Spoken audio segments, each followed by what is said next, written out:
Kalau nak proses kat mana, itu bergantung pada waris. Macam saya ada saya punya pilihan saya sendiri.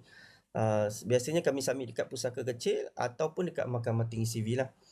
Dia bergantung. Nak pilih ni dia bergantung pada apa? Dia bergantung pada waris. Pada saya, pada waris lah. Sebab ada setengah kes yang dia urgent nak uruskan. Sebagai contoh, yang baru-baru ni kami sedang proses, duit cash dekat 300-400 ribu.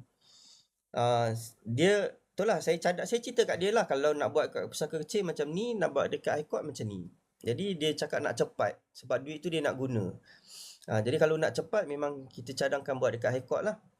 Sebab proses dia memang sangat cepat lah. Dekat high court, cuma dekat high court ni proses dia akan jadi mahal sikit lah. Sebab dia setiap proses tu dia akan ada kos. Surat kuasa satu kos. Lepas tu perintah pembahagian satu kos lain. Dia macam tu. Kalau dekat pusaka kecil pula, benda tu boleh buat sekali. Sama ada nak lantik pentadbir dengan perintah pembahagian tu buat sekali. Tapi masa lah. Setengah orang dia tak boleh tunggu. Dia nak cepat. Setengah orang dia okey je. Sebab tu saya kata bergantung pada waris.